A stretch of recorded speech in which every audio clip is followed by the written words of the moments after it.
പുലരിക്കായി മാറി മറയേണ്ടതോർത്ത്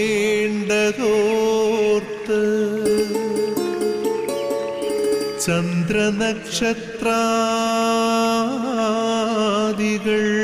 വിതുമ്പുമ്പോൾ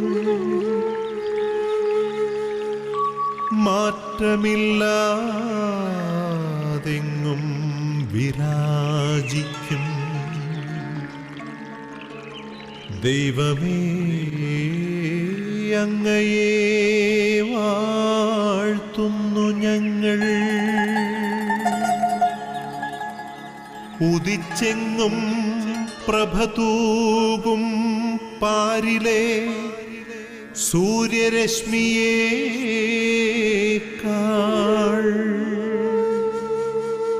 പ്രശോഭിച്ചെന്നും പ്രസാദമേകുന്ന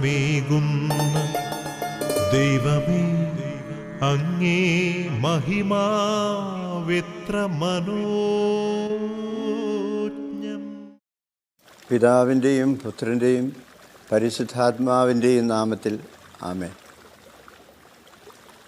കർത്താവിന് ഏറെ പ്രിയപ്പെട്ടവരെ, ഗുഡ്നെസ് ടി വി നിങ്ങൾക്കായി തയ്യാറാക്കുന്ന പ്രഭാത വിരുന്ന് എന്ന ഈ പ്രോഗ്രാമിലേക്ക് പ്രേക്ഷകരായ നിങ്ങളെ എല്ലാവരെയും ഈ പ്രഭാതത്തിൽ സ്നേഹപൂർവ്വം സ്വാഗതം ചെയ്യുന്നു. നമുക്ക് കണ്ണുകളൊക്കെ അടച്ചിരുന്ന് ഹൃദയത്തിൽ ദൈവത്തെ കണ്ട് ഒരു നിമിഷം പ്രാർത്ഥിക്കാം. ഒരു ദിവസം കൂടി നമുക്ക് തന്ന് നമ്മളെ അനുഗ്രഹിക്കുന്ന ദൈവത്തിന് നമുക്ക് ഹൃദയത്തിൽ നന്ദി പറയാം. എപ്പോഴും സന്തോഷിക്കുവിൻ, ദൈവത്തിന് സദാ കൃതജ്ഞത അർപ്പിക്കുവിൻ എന്നെല്ലാം നമ്മളെ ഉത്ബോധിപ്പിക്കുന്ന എഫേസ്യസ് ലേഖനം 5-ാമത്തെ അധ്യായം. പ്രിയപ്പെട്ടവരെ, നമ്മളായിരിക്കുന്ന നമ്മുടെ ഭവനങ്ങളെ, ആ ഭവനത്തിന് ചുറ്റുപാടുകളെ, ഭവനമിരിക്കുന്ന സ്ഥലത്തെ, നിങ്ങളിന്ന് ചെയ്യാൻ പോകുന്ന നിങ്ങളുടെ ഉത്തരവാദിത്തങ്ങളെ, ജോലികളെ, നിങ്ങളോട് കൂടെ ജീവിക്കുന്നവരെ, പ്രാർത്ഥിക്കണമേ എന്ന് നിങ്ങളോട് ആവശ്യപ്പെട്ടിട്ടുള്ളവരെ, രോഗികളെ, കഷ്ടപ്പെടുന്നവരെ, നിങ്ങൾക്ക് നന്മ ചെയ്തിട്ടുള്ളവരോ തിന്മ ചെയ്തിട്ടുള്ളവരോ ആയിട്ട് ആരെങ്കിലും നിങ്ങളുടെ മനസ്സിൽ നിങ്ങൾ ഓർക്കാൻ കഴിയുന്നെങ്കിൽ അങ്ങനെയുള്ളവരെ എല്ലാം നമുക്ക് ഈ സമയം, ഈ പ്രഭാതത്തിൽ തമ്പുരാന് സമർപ്പിച്ച് ഞങ്ങളോട് കരുണ തോന്നണമേ എന്ന് നമുക്ക് കർത്താവിനോട് പ്രാർത്ഥിക്കാം. അവിടുത്തെ കരുണയാണ് നമ്മുടെ ബലം, അവിടുത്തെ പരിപാലനയാണ് നമ്മുടെ ശക്തി, അവിടുത്തെ തൃക്കരങ്ങളുടെ കീഴിലാണ് നമ്മൾ സുരക്ഷിതരായിട്ട് കഴിയുക. അതുകൊണ്ട് ഈ ദിവസത്തെ കർത്താവിന് സമർപ്പിക്കാം. എല്ലാ കാര്യങ്ങളും ഈശോയുടെ മുമ്പിൽ കാഴ്ചയായി സമർപ്പിച്ച് പരിശുദ്ധ അമ്മയോട് ചേർന്ന് ഈ ദിവസത്തെ നമുക്ക് സമർപ്പിച്ച് നമുക്ക് പ്രാർത്ഥിക്കാം.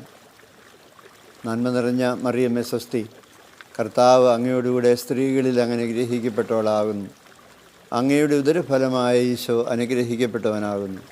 പരിശുദ്ധ മറിയമ്മേ, തമ്പുരാൻ്റെ അമ്മേ, പാപികളായ ഞങ്ങൾക്ക് വേണ്ടി എപ്പോഴും ഞങ്ങളുടെ മരണസമയത്തും തമ്പുരാനോട് അപേക്ഷിക്കണമേ. ആമേൻ. നമുക്കൊരുപാട് നല്ല ആഗ്രഹങ്ങളില്ലേ? അതുകൊണ്ട് നമ്മുടെ നല്ല ആഗ്രഹങ്ങളോട് ചേർത്ത് വെച്ച് നമ്മുടെ ഇന്നത്തെ നിയോഗങ്ങളെയെല്ലാം നമുക്ക് സമർപ്പിക്കാം. ഒത്തിരി ചെറുപ്പക്കാർ നമ്മുടെ പ്രാർത്ഥന അർഹിക്കുന്നവരായിട്ടില്ലേ? പ്രത്യേകിച്ച് പഠിക്കുന്നവർ, വിദ്യാലയങ്ങളിൽ പോകുന്നവർ, കോളേജുകളിൽ പഠിക്കുന്നവർ, വിദേശങ്ങളിൽ ജോലിക്കോ അല്ലെങ്കിൽ പഠനത്തിനോ പോയിട്ടുള്ളവർ, അങ്ങനെയുള്ള നമ്മുടെ യുവജനങ്ങളെയെല്ലാം നമുക്കിന്ന് പ്രത്യേകമായി കർത്താവിന് സമർപ്പിച്ച് അവൻ്റെ പരിശുദ്ധാത്മാവിൻ്റെ നിറവ് ഇങ്ങനെയുള്ള എല്ലാ മക്കളും ഉണ്ടാവാൻ നമുക്ക് അവരെല്ലാം പ്രത്യേകിച്ച് നമ്മുടെ കുടുംബങ്ങളിൽ നിന്ന് ആരെങ്കിലും അങ്ങനെ അകലങ്ങളിലുണ്ടെങ്കിൽ അവരെയെല്ലാം സമർപ്പിച്ച് നമുക്ക് പ്രത്യേകമായിട്ട് പ്രാർത്ഥിക്കാം ഒരു നിമിഷം. തൂമഞ്ഞിൽ വിടരും പുഷ്പസുഗന്ധമെത്രയോ ഹൃദ്യം, പരിമളത്തിനുറവയാം നറുസൗരഭ്യമാകട്ടെ ഞങ്ങളുമീ മണ്ണിൽ.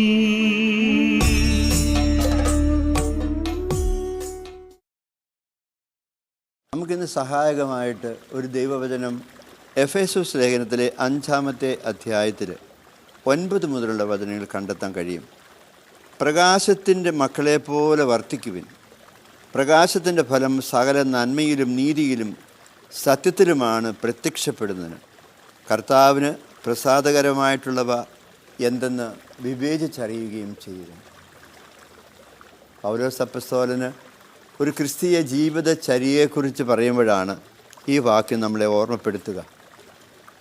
എങ്ങനെ ക്രിസ്തുവിൻ്റെ അനുയായി ജീവിക്കണമെന്ന് പഠിപ്പിക്കുമ്പോൾ അദ്ദേഹം പറയും, നിങ്ങളിൽ ഒരുപാട് നവീകരണം വരുത്താനുണ്ട്, നിങ്ങൾക്ക് ഒരുപാട് മാറ്റങ്ങളും വരുത്താനുണ്ട്. നിങ്ങളുടെ ചിന്തകളിൽ, നിങ്ങളുടെ സംസാര ശൈലിയിൽ, നിങ്ങളുടെ പ്രതികരണങ്ങളിലൊക്കെ നിങ്ങൾക്ക് ഒരുപാട് മാറ്റങ്ങൾ വരുത്താനുണ്ട് എന്ന് അദ്ദേഹം നമ്മോട് പറയും. അപ്പോൾ നമ്മളിൽ ആ മാറ്റം വരേണ്ടത്, നമ്മൾ വിചാരിക്കും മറ്റുള്ളവരിലാണ്, നല്ല നമ്മളിൽ ആ ഒരുപാട് മാറ്റം വരേണ്ടത്. നമ്മൾ മാറുമ്പോൾ സ്വാഭാവികമായിട്ട് മറ്റുള്ളവരും മാറും. ഈ ഭൂമിയിലേക്കുള്ള നമ്മുടെ നോട്ടം തന്നെ നമ്മൾ ഓർത്തോളൂ.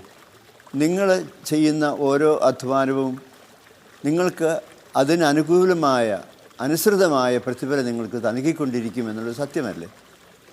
എത്ര മനോഹരമാണ് ഈ ഭൂമി. ദൈവം അതിനെ എത്ര മനോഹരമാണ് ഈ ഭൂമി. ദൈവം അതിനെ സൃഷ്ടിച്ചിട്ട് എന്താ ഒരു കമൻറ്റ് പറയുന്നറിയാമോ? എല്ലാം സുന്ദരമാണെന്ന് അവൻ കണ്ടു. 2-ാമത്തെ അധ്യായത്തിൽ 19-ാമത്തെ വാക്യത്തിൽ നമ്മൾ കാണും, എല്ലാം സുന്ദരമാണെന്ന് കണ്ട ദൈവം ഒരു കാലം നല്ലതല്ല എന്ന് കണ്ടു. അത് മനുഷ്യൻ ഏകനായിരിക്കും നല്ലതല്ല എന്നാണ് പറഞ്ഞത്. എല്ലാം നല്ലതാണെന്ന് കണ്ട ദൈവം, എല്ലാം നല്ലതിനായി സൃഷ്ടിച്ച ദൈവം നമ്മളോട് ഈ ഒരു കാഴ്ചപ്പാട് സ്വീകരിക്കണം എന്ന് പറയുക. എൻ്റെ ഓർമ്മയിലൊരു പ്രായം ചെന്നൊരു വല്യപ്പച്ചനെ എനിക്ക് ഓർമ്മയുണ്ട്. അദ്ദേഹത്തിൻ്റെ ഒരു പ്രത്യേക ശൈലിയാണ് സംസാരത്തിലും പ്രവർത്തനവുമൊക്കെ. സുന്ദരൻ അപ്പൂപ്പൻ എന്നാണ് കുട്ടികൾ വിളിക്കുക.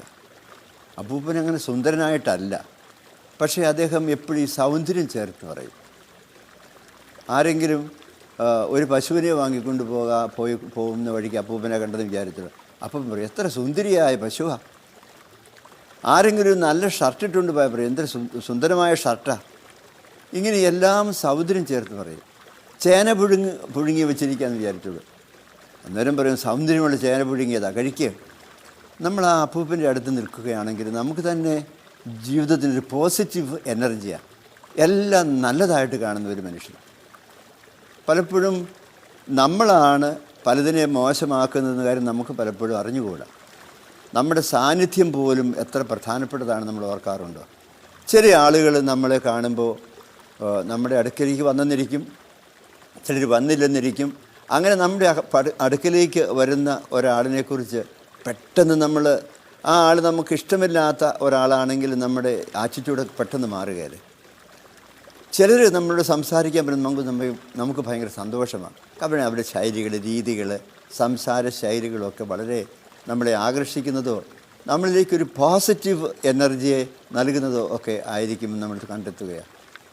ഇത് വളരെ പ്രധാനപ്പെട്ടൊരു കാര്യമാണ്. കുടുംബത്തിൽ പ്രത്യേകിച്ച് എല്ലാവരും നെഗറ്റീവ് എനർജിയായിട്ട് കുടുംബത്തിൽ ജീവിച്ചാൽ കലഹമല്ലേ അവിടെ ഉണ്ടാകുക, അല്ല ഒരു പോസിറ്റീവ് എനർജി. അപ്പച്ചൻ വൈകുന്നേരം ജോലിയെല്ലാം കഴിഞ്ഞ് വരുമ്പോൾ കുട്ടികളെ ഓടിച്ചെല്ലും. കാരണം അവിടെ നിന്നൊരു പോസിറ്റീവ് എനർജി കിട്ടും, അല്ലെങ്കിൽ ഒരു നല്ല സമീപനം ഉണ്ടാകും എന്ന ഒരു സൗന്ദര്യമുള്ള പെരുമാറ്റമുണ്ടാകുമെന്ന് ബോധ്യമാകുന്നതുകൊണ്ടല്ലോ കുട്ടികളൊക്കെ ഓടിച്ചെല്ലുക. ഭയമോ അല്ലെങ്കിൽ ശകാരമോ ആണ് പ്രതീക്ഷിക്കുന്നത്, അങ്ങോട്ട് അടുക്കുകയല്ല ആളുകളാൽ.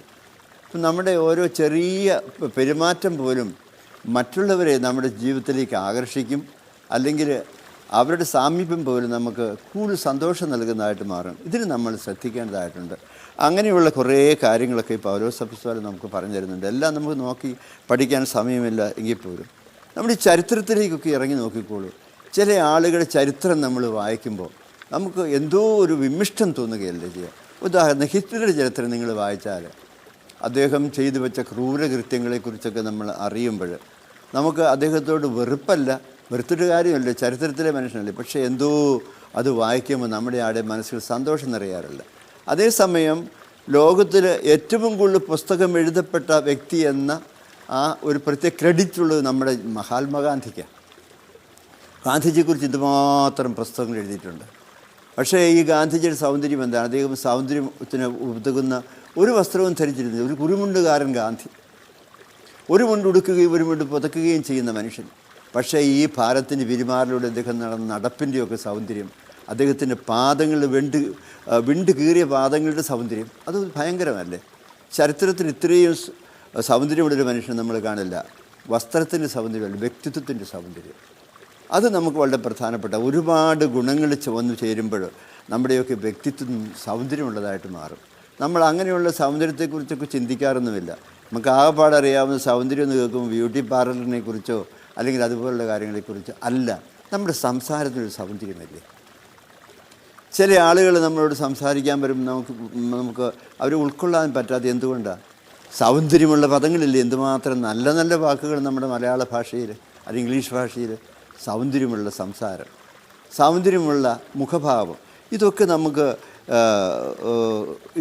നമുക്ക് നമ്മുടെ ജീവിതത്തിൽ ആവിഷ്കരിക്കാൻ പറ്റിയ കാര്യങ്ങളാണ്.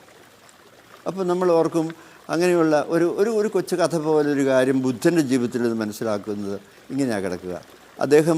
അദ്ദേഹത്തിൻ്റെ ശിഷ്യനായ ആനന്ദുമായിട്ട് എന്തോ കാര്യങ്ങളൊക്കെ സംസാരിച്ചുകൊണ്ടിരുന്നപ്പോൾ ആനന്ദ് പറഞ്ഞു, എനിക്കൊരു പുതിയ ഉടുപ്പ് ആവശ്യമുണ്ട്. അപ്പോൾ ബുദ്ധൻ ചോദിച്ചു, പഴയ ഉടുപ്പ് എന്ത് ചെയ്തു? ആ പഴയ ഉടുപ്പ് ഞാൻ വിരിച്ച് കിടക്കാനായിട്ട് ഉപയോഗിക്കുക. അപ്പോൾ ഇത്രയും നാളും വിരിച്ച് കിടന്ന ഉടുപ്പ് എന്ത് ചെയ്തു? അന്നേരം പറഞ്ഞു, അത് ജനലിൻ്റെ മറയായിട്ട് മാറ്റി ഞാൻ.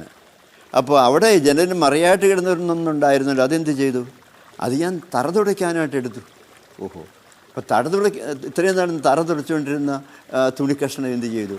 അതുണ്ടല്ലോ, ഞാൻ വൃത്തിയായിട്ട് കഴുകി അതിന് ഉണക്കിയെടുത്ത് ഞാൻ ദൈവസന്നിധിയിൽ കത്തിക്കാൻ വേണ്ടി തിരിയായിട്ട് രൂപാന്തരപ്പെടുത്തിയെന്ന്.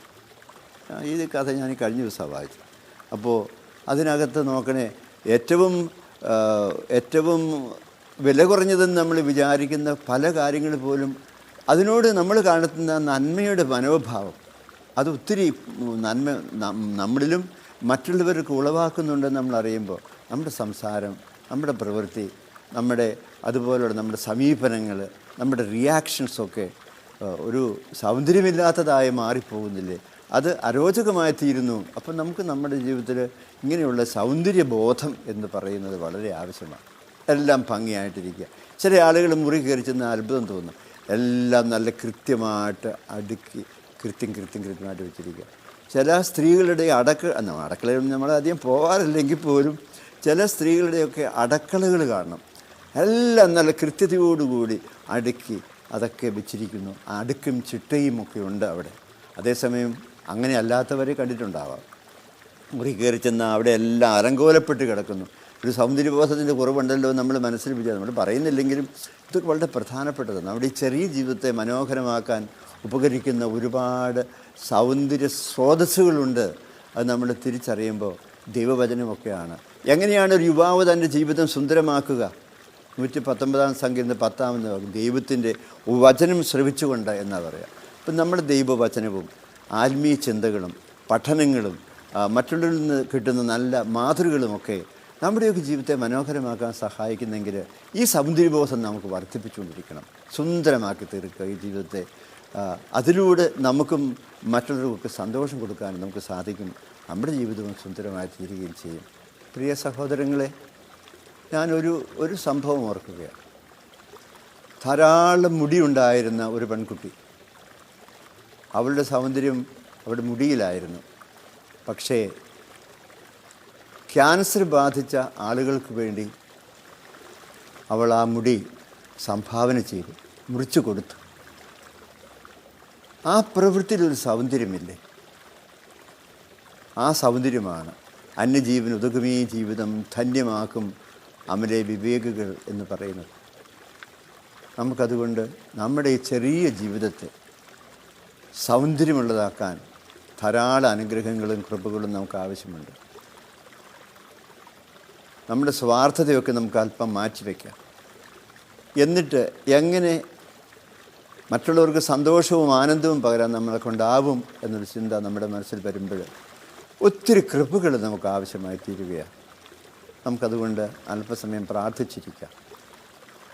ആബാ പിതാവേ, സ്നേഹാഗ്നിയാൽ ജ്വലിക്കട്ടെ മക്കളാം ഞങ്ങളെല്ലാം.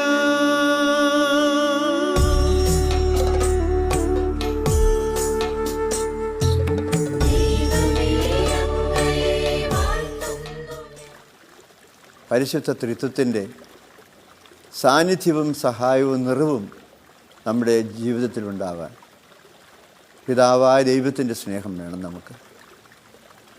രക്ഷകനായ യേശു ക്രിസ്തുവിൻ്റെ സന്മാതൃകയും വചനങ്ങളും എല്ലാം നമുക്ക് ആവശ്യമുണ്ട്. നമ്മളെ നന്മയിലേക്ക് പ്രചോദിപ്പിക്കുന്ന പരിശുദ്ധാത്മാവിൻ്റെ നിറവ് നമുക്ക് ആവശ്യമുണ്ട്. പിതാവും പുത്രനും പരിശുദ്ധാത്മാവുമായ ദൈവമേ, ഞങ്ങൾ നിറഞ്ഞു നിൽക്കണമേ, ഞങ്ങളുടെ ഈ ചെറിയ ജീവിതത്തെ സുന്ദരമാക്കി മാറ്റണമേ എന്ന് നമുക്ക് ഉള്ളിൽ പ്രാർത്ഥിച്ചുകൊണ്ടിരിക്കാം. അതുപോലെ തന്നെ സഭയിൽ നിന്ന് നമുക്ക് ഒരുപാട് കൃപകൾ സ്വീകരിക്കാൻ സാധിക്കും. നമ്മുടെ പ്രാർത്ഥനകളെയെല്ലാം സഭയുടെ മധ്യസ്ഥന്മാരിലൂടെ നമുക്ക് കർത്താവിന് സമർപ്പിക്കാം. പരിശുദ്ധ ദൂതന്മാരുടെ സംരക്ഷണം നമുക്കുണ്ടാകട്ടെ. സകല വിശുദ്ധരുടെയും പ്രാർത്ഥന നമ്മുടെ കുടുംബത്തെ, നമ്മുടെ പ്രേക്ഷിത ജീവിതത്തെ, നന്മയുടെ ജീവിതത്തെ എല്ലാം സ്വാധീനിക്കട്ടെ. നമ്മുടെ ആവശ്യങ്ങളിൽ നമുക്ക് അവർ തുണയായി തീരട്ടെ. പ്രത്യേകിച്ച് സ്വർഗീയ മധ്യസ്ഥൻ്റെ പ്രാർത്ഥന, നമ്മുടെ പേരിൻ്റെ കാരണഭൂതനായ വിശുദ്ധൻ്റെ പ്രാർത്ഥന, അതൊക്കെ നമുക്ക് ഈ സമയം ഉണ്ടാകുവാനായിട്ട് ആഗ്രഹിച്ച് പ്രാർത്ഥിക്കാം. ഓരോ ദിവസവും ദൈവം നമുക്ക് നൽകുന്ന അനുഗ്രഹങ്ങൾ സഭയിലൂടെയാണ് നമ്മൾ സ്വന്തമാക്കുക.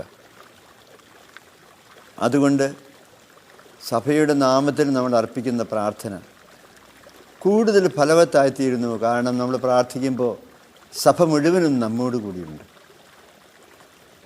എല്ലാവർക്കും വേണ്ടി നമുക്ക് പ്രാർത്ഥിക്കാം. നമ്മളോട് പ്രാർത്ഥിക്കണമെന്ന് പറഞ്ഞ് എത്രയോ പേര് നമ്മൾ കണ്ടുമുട്ടാറുണ്ട്. ഓർമ്മിക്കാൻ നമ്മൾ കടപ്പെട്ടവരാണ്.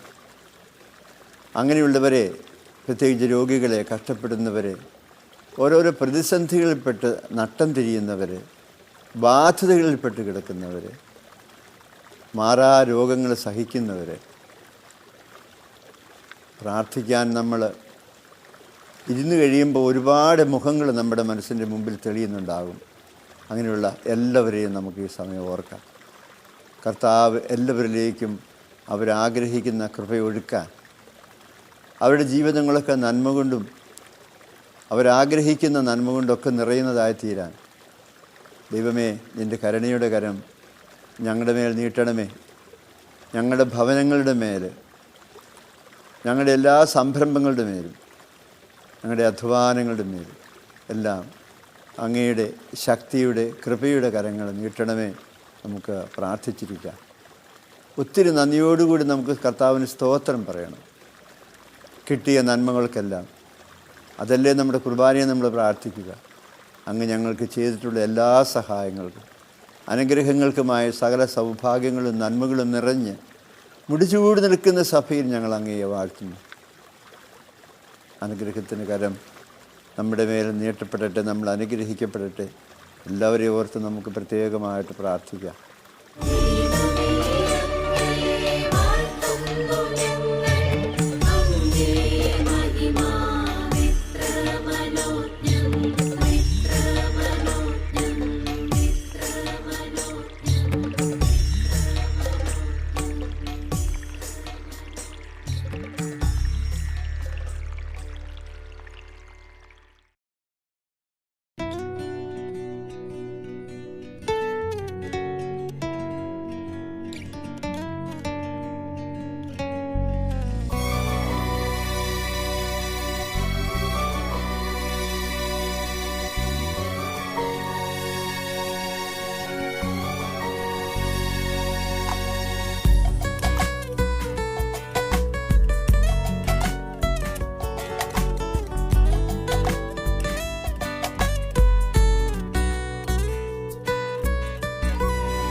ഹൃദയം തുടിക്കുന്ന നേരം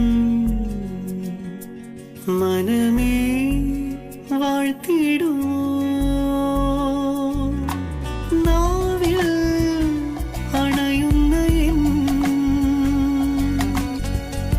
ദിവ്യകാരുണ്യനാഥനേ അധരം വിതുമ്പുന്ന നേരം മനമേ ഓർത്തിടുമോ നിനക്കായി ബലിയായൊരാ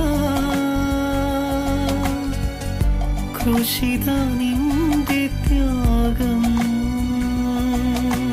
നീയറിയാത്തൊരു വേദനയുണ്ടോ കേട്ടിടാത്ത പ്രാർത്ഥനയുണ്ടോ പരിശുദ്ധമാകുമേ അൾത്താരയിൽ നീയറിയാത്തൊരു വേദനയുണ്ടോ കേട്ടിടാത്ത പ്രാർത്ഥനയുണ്ടോ പരിശുദ്ധമാകുമേ അൾത്താരയിൽ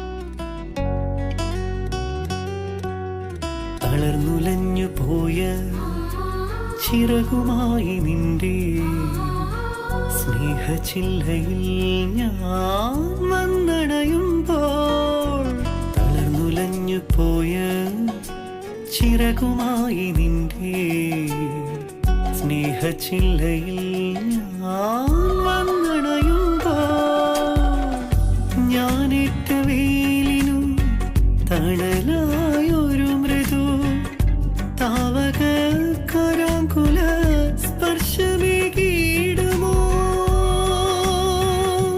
നിൻ തളിരിലെ കൊമ്പിലെ കുളിരേൽക്കുമെന്നുടെ സങ്കടക്കാർമേഘം പെയ്തൊഴിഞ്ഞിടുമോ മിഴികളിൽ മാറിവിൽ തിളങ്ങിടുമോ മിഴിവേറും വർണ്ണങ്ങൾ തെളിഞ്ഞിടുമോ നീയറിയാത്തൊരു വേദനയുണ്ടോ കേട്ടിടാത്ത പ്രാർത്ഥനയുണ്ടോ പരിശുദ്ധമാകുമേ അൾത്താരയിൽ നീയറിയാത്തൊരു വേദനയുണ്ടോ കേട്ടിടാത്ത പ്രാർത്ഥനയുണ്ടോ പരിശുദ്ധമാകുമേ അൾത്താരയിൽ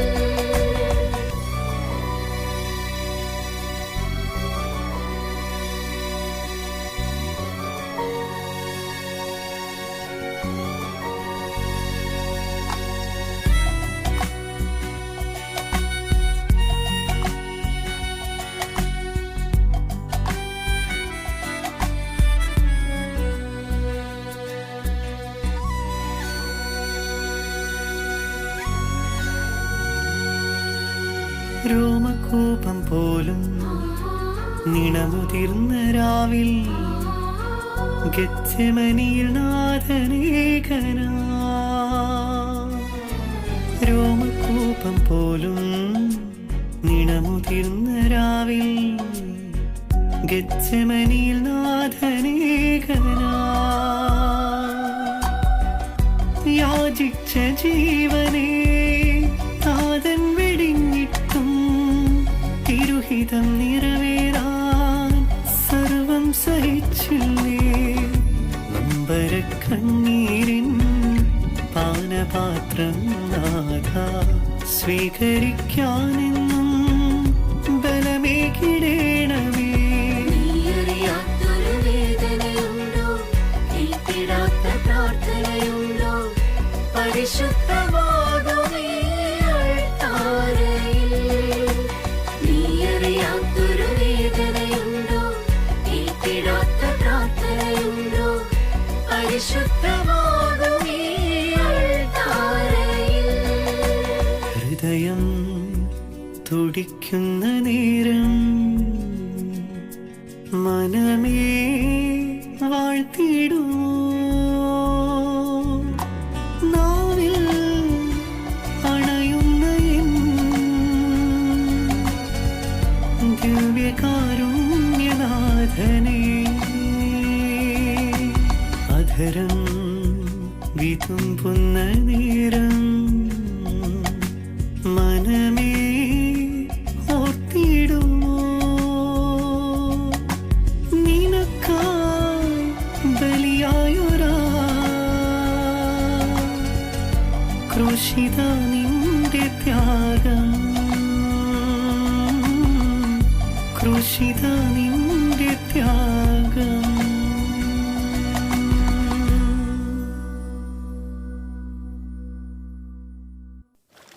കർത്താവിൻ്റെ ആശീർവാദം നമ്മളിലും നമ്മുടെ കുടുംബങ്ങളിലും നമ്മുടെ ഇന്നത്തെ ജീവിതങ്ങളെല്ലാം നിറയാൻ വേണ്ടിയിട്ട് കണ്ണുകളടച്ച് ആഗ്രഹത്തോടെ നമുക്ക് പ്രാർത്ഥിച്ചിരിക്കാം. പിതാവായ ദൈവം തൻ്റെ സ്നേഹം കൊണ്ട് നമ്മളെ എല്ലാവരും നിറയ്ക്കട്ടെ. രക്ഷകനായ യേശുവിൻ്റെ രക്ഷയുടെ ഫലങ്ങൾ നമ്മൾ നിറയട്ടെ. പരിശുദ്ധാത്മാവിൻ്റെ വരദാനങ്ങൾ നമ്മളെല്ലാവരും നിറയപ്പെട്ടവരാകട്ടെ. സകല വിശുദ്ധരുടെയും പ്രാർത്ഥനയും സഹായവും നമുക്ക് ലഭിക്കുമാറാകട്ടെ. നമ്മുടെ സഹോദരങ്ങളെല്ലാം ഓർത്തുണ്ട്, പ്രത്യേകിച്ച് മരിയൻ കൂടാരങ്ങളിൽ പ്രാർത്ഥനയോടെ കഴിയുന്ന മക്കളുടെയൊക്കെ ജീവിതങ്ങൾക്ക് വേണ്ടി ജപമാല ചൊല്ലിയൊക്കെ നമുക്ക് പ്രാർത്ഥിക്കാം. കൃപയുടെ കവാടങ്ങൾ തുറക്കപ്പെടാൻ പ്രാർത്ഥിച്ചുകൊണ്ട് നമുക്ക് ത്രിത്വൈക ദൈവത്തിൻ്റെ നാമത്തിൽ സഭയോട് ചേർന്ന് കർത്താവിൻ്റെ ആശീർവാദം സ്വീകരിക്കാം. നമ്മുടെ കർത്താവായ ഈശോ മിശിഹായുടെ കൃപയും പിതാവായ ദൈവത്തിൻ്റെ സ്നേഹവും പരിശുദ്ധാത്മാവിൻ്റെ നിറവും എല്ലാ നന്മകളും അനുഗ്രഹങ്ങളും നിങ്ങളോടുകൂടി ഉണ്ടായിരിക്കട്ടെ, ഇപ്പോഴും എപ്പോഴും എന്നേക്കും. ആമേൻ. സഹോദരങ്ങളെ, എല്ലാവർക്കും സന്തോഷം പകരുന്ന സൗന്ദര്യമുള്ള ഒരു ജീവിതത്തിൻ്റെ ഉടമയായി മാറാൻ ഈ ദിവസം കർത്താവ് നമ്മളെ അനുഗ്രഹിക്കട്ടെ. ഡിവൈൻ റിട്രീറ്റ് സെൻറ്ററിന് വേണ്ടിയിട്ടും ഗുഡ്നെസ് ടിവിയുടെ പ്രവർത്തനങ്ങളുടെ വിജയത്തിനായും പ്രത്യേകമായിട്ട് പ്രാർത്ഥിക്കണേ. നിങ്ങൾക്ക് ഒരു ശുഭദിനം ആശംസിക്കുന്നു.